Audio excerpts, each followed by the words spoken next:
जय हिंद, नमस्कार साथियों। स्वागत है आप लोगों का हमारे एक और नए वीडियो में। और आज की इस वीडियो में मैं आप लोगों के लिए लेकर के आ चुका हूं रीजनिंग के 10 ऐसे मजेदार क्वेश्चन जो कि आपको बहुत ही हेल्प करेगा। जी हाँ दोस्तों, यदि आप भी तैयारी कर रहे हैं एसएससी जीडी की, सीआरपीएफ की, आरपीएफ की, स्टेट पुलिस और ग्रुप डी की, तो दोस्तों ये वीडियो देखना आपके लिए बहुत ही इंपॉर्टेंट हो जाता है, क्योंकि इसमें बताए गए प्रश्न आपको बहुत ही मदद करने वाले हैं प्रैक्टिस के लिए। क्योंकि आप लोगों को पता होगा दोस्तों, प्रैक्टिस ही एक ऐसा चीज़ होता है जिससे आदमी परफेक्ट बनता है। एक इंग्लिश में लाइन है, प्रैक्टिस मैक्स मन परफेक्ट। जी हाँ दोस्तों, प्रैक्टिस करते करते ही हम लोग परफेक्ट बनते हैं। तो प्रैक्टिस 10 क्वेश्चन है ये, और यदि इस 10 क्वेश्चन में से अगर आप लोग का 9 भी प्रश्न सही होता है, 8 भी प्रश्न सही होता है, तो आप मानिए कि आप एक एवरेज स्टूडेंट होंगे और आप कंपटीशन में अच्छा नंबर उठा सकते हैं। ठीक है, और ये जो क्वेश्चंस होंगे दोस्तों बहुत ही नॉर्मल क्वेश्चंस है। इससे भी हार्ड लेवल का, यानी बोले तो नेक्स्ट लेवल का मैं क्वेश्चन आप लोगों के लिए लेकर के आऊँगा। ठीक है, तो चलिए ज़्यादा देर न करते हुए वीडियो को शुरू करते हैं। सबसे पहला सवाल आपकी स्क्रीन के ऊपर दोस्तों ये रहा। बोल रहा है दिए गए विकल्पों में से संबंधित संख्या को चुनिए। यहाँ पे देख रहे हैं नंबर एनोलॉजी का सवाल है दोस्तों, और नंबर एनोलॉजी के सवाल में यहाँ पे दे दिया है प्रश्नवाचक चिन्ह। तो बताइए यहाँ पे कौन सी संख्या आएगी। पहला संख्या 9 है, दूसरी संख्या 810, तीसरी संख्या 6 है, तो चौथी संख्या क्या होगी, यही हम लोगों को बताना है। तो दोस्तों आप ये सोचिए कि यहाँ पे 9 है तो यहाँ पे 810 कैसे है, और यहाँ पे 6 है तो यहाँ पे प्रश्नवाचक चिन्ह के स्थान पे क्या आएगा। एक छोटी संख्या एक बड़ी संख्या लाने के लिए क्या करना पड़ेगा। ठीक है, ये एक छोटी संख्या है और इसी का प्रयोग करके हम लोग को 810 लाना है। मैं थोड़ा सा डिटेल में इसलिए बता रहा हूँ ताकि आपका कोई भी पॉइंट मिस ना हो, आपका हर एक पॉइंट में टच कराना चाहता हूँ। ठीक है, अब यहाँ पे 9 में ऐसा हम लोग क्या करें कि 810 आ जाए। यदि 9 का स्क्वायर करते हैं तो 81 आता है, तो भी नहीं आया। अगर 9 का हम लोग क्यूब करते हैं तो 729 होगा, 810 नहीं हो पा रहा है। यदि स्क्वायर का जो वैल्यू निकला है और जो क्यूब का निकला है, उस दोनों को यदि हम लोग जोड़ देंगे तो 810 हो जाएगा। चलिए यहाँ पे मैं आपको दिखाता हूँ। ये 9 का स्क्वायर कर देंगे तो बराबर आ जाएगा 81। ठीक है, और यदि हम लोग 9 का क्यूब करते हैं तो आ जाता है 729। ठीक है, और ये 81 729 को यदि हम लोग जोड़ देंगे तो आ जाएगा 810। कैसे आएगा, 1 9 10 10 का 0 कैरी बचा 1। ठीक है, और 1 8 2 बराबर कितना हो जाएगा 11, 11 का बचेगा 1। ठीक है, 1 और ये 7 बराबर कितना हो जाएगा 8। ये 810 निकल करके आ गया दोस्तों, ये रहा हमारा 810। तो यही अब हम लोग ट्रिक लगाएंगे यहाँ पे। ठीक है, सबसे पहले क्या करेंगे, 6 का स्क्वायर कर देंगे। तो 6 का स्क्वायर कर देंगे तो कितना आ जाएगा, 36 आ जाएगा। अब हम लोग 6 का क्यूब कर देंगे, तो 6 का क्यूब कर देंगे तो 216 आ जाएगा। अब इन दोनों को हम लोग जोड़ लेंगे, तो जोड़ने पे कितना आ जाएगा दोस्तों, 252 आ जाएगा। कितना आ जाएगा, 252। ठीक है, तो ऑप्शन में देखेंगे 252 कहाँ है, यहाँ पे ऑप्शन नंबर बी 252। तो 252 इज अ करेक्ट आंसर हो जाएगा दोस्तों। उम्मीद है पहला सवाल आपको अच्छे तरीके से समझ में आया होगा। अब चलिए देखते हैं दूसरे प्रश्न को। प्रश्न नंबर 2 बोल रहा है नीचे दी गई श्रृंखला श्रेणी में प्रश्नवाचक चिन्ह के स्थान पर कौन सी संख्या होगी, यही हम लोगों को बताने हैं। यहाँ पे 3 5 7 9 11 13 15 17 19, तो यहाँ पे क्या होगा दोस्तों। यहाँ पे आप 2 लॉजिक लगा सकते हैं। ये प्रश्न बहुत ही आसान है। ये कैसे प्रश्न आसान है मैं आपको करके बताऊंगा। ठीक है, पहले आप पहले लॉजिक को समझिए। यहाँ पे 3 है 5 है, इन दोनों में गुणा का चिन्ह तो दिया है, लेकिन अंतर भी देखिए तो 2 का अंतर है। यहाँ पे भी देखेंगे अंतर कितने का है, 2 का अंतर है। 7 और 9 में कितने का अंतर है, 2 का अंतर है बढ़ते क्रम में। और यहाँ पे देखिए 11 और 13 है, इसमें भी 2 का अंतर है बढ़ते क्रम में। 15 17 में भी बढ़ते क्रम में 2 का अंतर है, तो यहाँ पे भी क्या होगा, 2 का अंतर होगा। तो 19 में 2 का अंतर जब हम लोग कर देंगे तो बराबर कितना हो जाएगा दोस्तों, यानी 19 से 2 अधिक लिख देंगे तो 21 हो जाएगा। ठीक है, तो यहाँ प्रश्नवाचक चिन्ह के स्थान पे कितना आ जाएगा, 21 आ जाएगा। ये था पहला लॉजिक, और पहले लॉजिक से हम लोग 21 लाए हैं।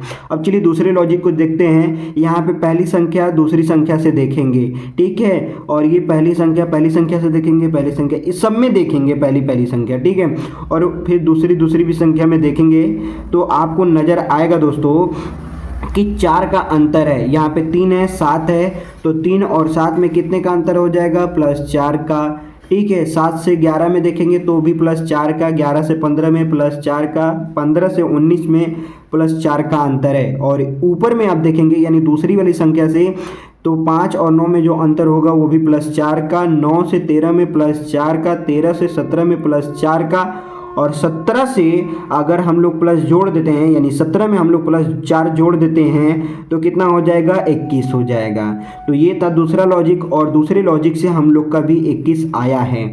ठीक है, तो यहाँ पे 2 लॉजिक मिल करके एक प्रश्न को हल कर रहे हैं दोस्तों, ये सबसे बड़ी बात है। और जब बड़ी बात हो तो समझ जाइए यहाँ पे आसान सवाल है। ठीक है, उम्मीद है आपको दूसरा प्रश्न समझ में आ गया होगा। तो इस आंसर हो जाएगा option number C, 21 is the correct answer. उम्मीद है ये दूसरा सवाल आप लोग को अच्छे तरीके से समझ में आ गया होगा। अब चलिए देखते हैं तीसरे प्रश्न को। प्रश्न नंबर 3 बोल रहा है, नीचे दिए गए प्रश्न में लुप्त संख्या ज्ञात कीजिए। ठीक है, लुप्त संख्या बोले या फिर पद बोले बराबर बात है। ठीक है, और ये रहा हम लोग का आकृति। इस आकृति में देखिए कि यहाँ है प्रश्नवाचक चिन्ह, तो यहीं पे हम लोग को ज्ञात करना है संख्या। तो यहाँ पे कौन सी संख्या होगी दोस्तों, आप लोग मुझे कमेंट करके जरूर बताइए, और लॉजिक भी मुझे कमेंट करके जरूर बताइएगा। ठीक है, कि आपने किस प्रकार से इसको सॉल्व किया है। तो जो मैं यहाँ पे लॉजिक निकालने वाला हूँ दोस्तों, वो बहुत ही अलग लॉजिक है सब प्रश्नों से। इस प्रकार के प्रश्न मैं आपको पहले भी बताया हूँ दोस्तों, इसमें कई भी प्रकार के तरीके लगते हैं और तब जाके प्रश्न सॉल्व होते हैं। लेकिन यहाँ पे जो लॉजिक में लगाने वाला हूँ दोस्तों, वो बहुत ही अलग है। इन तीनों का आपस में क्या कर देंगे, गुणा कर देंगे। 5, 4, 20 का गुणा कर देंगे तो बराबर कितना आ जाएगा, 5 चौका 20, अब 20 गुणे 20 बराबर कितना हो जाएगा, 400 हो जाएगा। अब यहाँ पे 10 है, 10 का गुणा 20 में करेंगे तो आ जाएगा 200, 200 का गुणा 2 में कर देंगे बराबर आ जाएगा 400। समझ में आया। अब यहाँ पे 8 है और यहाँ पे 5 है, 8, 5, 40। ठीक है, कितना आया, 40 आया, और 40 में कितने का गुणा करेंगे कि 400 आ जाएगा, तो 10 का गुणा कर देंगे बराबर 400 आ जाएगा। ठीक है दोस्तों, तो प्रश्नवाचक चिन्ह के स्थान पे कितना हो जाएगा, 10 हो जाएगा। बहुत ही आसान है दोस्तों। ठीक है, आपको ऐसे ऐसे प्रश्न दिए जाते हैं ताकि आपका टाइम ज़्यादा लॉस हो, ताकि आप क्वेश्चन बहुत ही कम कर पाएँ। ठीक है, एग्जामिनर हमेशा चाहता है आपके टाइम को लॉस करना। ठीक है, लेकिन आप यदि जितना प्रैक्टिस करेंगे उतना ही कम समय में पूरे प्रश्न को सॉल्व कर पाएंगे। ठीक है दोस्तों, उम्मीद है ये तीसरा प्रश्न आप लोग को अच्छे तरीके से समझ में आया होगा दोस्तों। ये प्रश्नवाचक चिन्ह के स्थान पे 10 है ना, option number B is the correct answer हो जाएगा दोस्तों। ठीक है दोस्तों, अब चलिए देखते हैं चौथे प्रश्न को। प्रश्न नंबर 4 बोल रहा है, उस वेन आरेख का चयन करें जो दिए गए वर्गों के बीच संबंध को सर्वोत्तम रूप से दर्शाता है। ठीक है, यहाँ पे चीता, जानवर, भालू है। इन तीनों का हम लोग का ऐसा डायग्राम बनाना है ताकि ये तीनों आपस में संबंध अच्छे तरीके से बना पाएँ। मतलब ये है कि ये चीता जानवर से संबंध बना रहा है कि नहीं बना रहा है, ये जानवर भालू से संबंध बन रहा है कि नहीं बन रहा है। ठीक है, तो आप मुझे बताइए, ये चीता क्या जानवर है? तो हाँ दोस्तों, जानवर है। और भालू क्या जानवर है? तो है। ठीक है, तो ये अलग है इससे, और बनेगा किस में, जानवर में बनेगा। तो ये हो गया हम लोग का दोस्तों, ये मान लीजिए पहला चीता है तो ये चीता हो गया, और ये जानवर है तो ये आपका जानवर हो गया, और इसी जानवर में भालू भी आ गया। तो ये डायग्राम हम लोग का तैयार हो गया। ठीक है, इसी को कहते हैं वेन आरेख। ठीक है दोस्तों, क्या बोलते हैं, वेन आरेख यानी वेन डायग्राम। तो ये देखिए किस में मिल रहा है, option number C. Option number C में हम लोग का मैच कर रहा है, तो हम लोग का करेक्ट आंसर हो जाएगा। बहुत ही आसान सवाल है। जब भी ऐसे सवाल दें आपको तो समझिए कि वो कह क्या रहा है। ठीक है, या 3 दे देगा, 4 दे देगा, जैसे भी करके देगा, आपको बस खाली समझना है उसको और डायग्राम बनाते चले जाने हैं। तो प्रश्न नंबर 4 इस प्रकार से सॉल्व हो गया। अब चलिए देखते हैं पांचवें प्रश्न को। प्रश्न नंबर 5 बोल रहा है, यदि किसी सांकेतिक भाषा में ग्रेप्स को TYXRVL तथा ऑरेंज को ये लिखा जाता है, तो उसी सांकेतिक भाषा में गियर्स को किस प्रकार लिखा जाएगा, यही हम लोगों को बताना है। ठीक है दोस्तों, जब भी ऐसे प्रश्न आपके नज़र के सामने आए तो बस इतना ध्यान रखिएगा कि उसके ऑप्शन जो है वो किस में हैं, वो नंबर्स में है या फिर अल्फ़ाबेट्स में है। यदि वो नंबर्स में होंगे तो इसको चेंज करने के लिए नंबर्स में हम लोग पहले क्या कर देंगे, चेंज कर देंगे, यानी न्यूमेरिकल में हम लोग चेंज कर देंगे। यदि अल्फ़ाबेट में ही है तो हम लोग एकदम सिंपल सा काम करेंगे, जिसका निकालना है उसका अल्फ़ाबेट्स को देखेंगे और उस अल्फ़ाबेट्स को क्या कर देंगे, मैच करा देंगे दूसरे से। ठीक है, यानी हम लोग को निकालना किसका है, गियर्स का निकालना है, तो GEARS का निकालना है ना। तो देखिए क्या है, यहाँ पे देखिए G का है T। ठीक है, जी का क्या है टी, तो यहाँ पे लिख देंगे टी। यहाँ पे भी देखिए जी का है ना टी। अब देखिए ई का क्या है, तो ई का है भी, तो यहाँ पे लिख देंगे ई का भी। एकदम सिंपल सा। यहाँ पे देखिए ई का क्या है भी है। अब ए का देखिए क्या है, ए का यहाँ पे है एक्स, तो यहाँ पे लिख देंगे हम लोग एक्स, ठीक है। अब देखिए आर का क्या है, यहाँ पे देखिए आर है ना, किधर है आर, आर का क्या है वाई, तो यहाँ पे हो जाएगा वाई। फिर उसके बाद एस का क्या है, यहाँ पे किधर देखेंगे एस का है एल, ठीक है। तो हो जाएगा क्या हम लोग का answer, T B X Y L. Option में देखते हैं, option number A T B X Y L is the correct answer हो जाएगा दोस्तों। उम्मीद है मुझे पांचवा प्रश्न आप लोग को अच्छे तरीके से समझ में आ गया होगा। यदि आप लोगों का इसमें अगर डाउट होगा तो आप लोग मुझे कमेंट करके जरूर बता सकते हैं। अब चलिए देखते हैं छठे प्रश्न को। प्रश्न नंबर 6 बोल रहा है, निम्नलिखित प्रश्न में दिए गए विकल्पों में से विषम संख्या का चयन कीजिए। दोस्तों यहाँ पे option number A B C D जो दिखाई दे रहा है 3 5 9 7, ये सभी क्या है, ये तो सभी विषम संख्या है।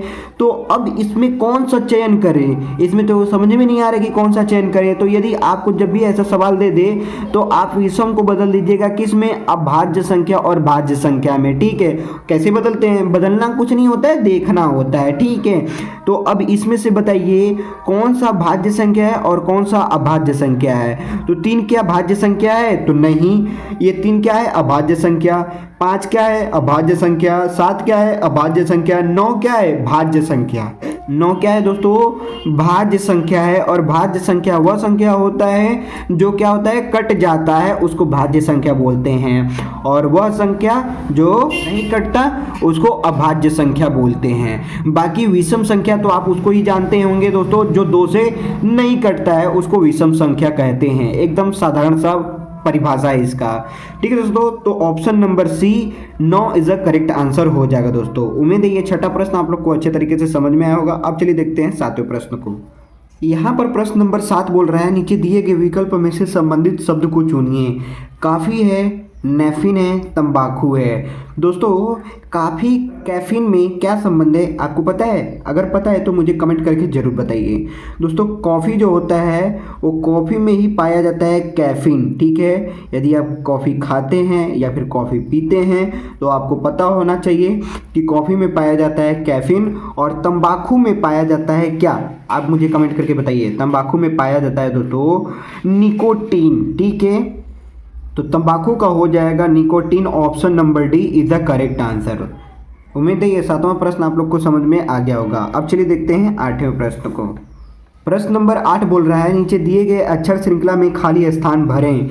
ये है दोस्तों फिलिंग द ब्लैंक्स वाला क्वेश्चंस, और यहाँ पे दिया हुआ है 2 ब्लैंक है और फिर C F B blank C blank B D blank F, ठीक है। तो बताइए यहाँ पे क्या क्या होगा, ठीक है। तो आपको मैं पहले ऐसे प्रश्न के बारे में बताया हूँ और अभी भी बता रहा हूँ कि जहाँ पे जोड़ी बने उसको ही ध्यान देंगे और उसके आसपास वाली संख्या को हम लोग भर देंगे, ठीक है।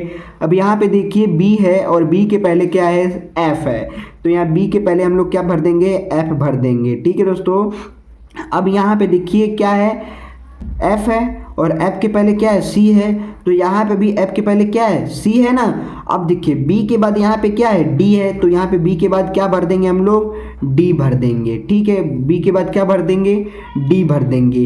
तो इतना बड़ा अब देखिए बन गया अल्फ़ाबेट का ग्रुप, ठीक है। तो अब बताइए सी के पहले क्या है, तो सी के पहले है डी, तो सी के पहले हम लोग भर लेंगे डी। और डी के पहले क्या है, बी है, तो यहाँ पे भर लेंगे बी, ठीक है। अब डी के बाद क्या है, डी के बाद है सी, तो यहाँ पे डी के बाद भर लेंगे सी। हो गया एकदम आसान तरीके से, ठीक है। तो आपने क्या क्या भरा उसको देखिए, आपने भरा बी डी फिर डी फिर एफ, ठीक है, फिर डी, ठीक है। तो देखिए ये किस ऑप्शन में मैच कर रहा है, B D D B D D F C. Sorry दोस्तों यहाँ पे डी के बाद सी होगा, मैंने भर दिया डी, ठीक है। यहाँ पे डी के बाद सी हो जाएगा, तो ये हो जाएगा यहाँ पे सी। तो ऑप्शन नंबर बी हम लोग का मैच कर जाएगा। Option number B B D D F C is the correct answer हो जाएगा दोस्तों। उम्मीद है 8वां प्रश्न अच्छे तरीके से समझ में आ गया होगा। अब चलिए देखते हैं 9वें प्रश्न को। प्रश्न नंबर 9 बोल रहा है, कमल ने हरि का परिचय कराते हुए कहा वह मेरे पिता के पिता की पौत्री का पति है। तो बताइए हरि का कमल से क्या रिश्ता है। ठीक है दोस्तों, जब भी आपको परिचय वाली बात कहे और नाम दिया गया हो तो समझ जाइए ये ब्लड रिलेशन का सवाल है। और ब्लड रिलेशन के सवाल में आपको एक ग्राफ के माध्यम से मैं बताता आया हूँ और आज भी बताने वाला हूँ। ठीक है दोस्तों, और आप भी जब भी समझिए और बताइए तो आप ग्राफ के माध्यम से ही बताइए। ठीक है दोस्तों, यहाँ पे ध्यान दीजिएगा, यहाँ पे बोल रहा है कमल हरि। ठीक है, तो ये हो जाएगा कमल और ये हो जाएगा हरि। ठीक है, कमल हरि। तो कमल हरि का परिचय कराते हुए कहता है कि मेरे पिता, ठीक है, मेरे पिता के पिता की पौत्री का पति हरि का कमल से क्या रिश्ता है। ठीक है, तो मेरे पापा की पौत्री हमारी क्या लगेंगी, बहन लगेंगी। क्या लगेंगी, बहन लगेंगी। तो बहन का पति हमारा क्या लगेगा, तो हमारा लगेगा जीजा। क्या लगेगा दोस्तों, जीजा। एकदम आसान तरीके से आपको मैं बताया हूं दोस्तों, इससे आसान आपको नहीं मिल सकता है। ठीक है, तो ऑप्शन नंबर सी जीजा इज अ करेक्ट आंसर हो जाएगा दोस्तों। उम्मीद है ये 9वां प्रश्न आप लोग को अच्छे तरीके से समझ में आ गया होगा। अब चलिए देखते हैं 10वें प्रश्न को। प्रश्न नंबर 10 बोल रहा है, नीचे दिए गए विकल्पों में से कौन से चिन्हों या संख्याओं का अदल बदल दिए गए समीकरणों को सही कर देगा। ठीक है, तो यहाँ पे ऑप्शन को देखते हैं दोस्तों, ऑप्शन के द्वारा ही ये सॉल्व होने वाला है। यहाँ पे प्लस और गुना है, तो आप देख रहे हैं यहाँ पे प्लस गुना पहले से दिया गया है तो बराबर 16 आ रहा है। चलिए देख लेते हैं, यहाँ पे देखिए 5 और 2 7 हो गया, 7 का गुना 2 में कर देंगे 14, 14 में से 10 को घटा देंगे बराबर 4 आएगा। लेकिन यहाँ पे तो 16 लाना है, तो अब क्या 5 और 10 करेंगे, तो नहीं, ये भी गलत। ठीक है, ऑप्शन नंबर सी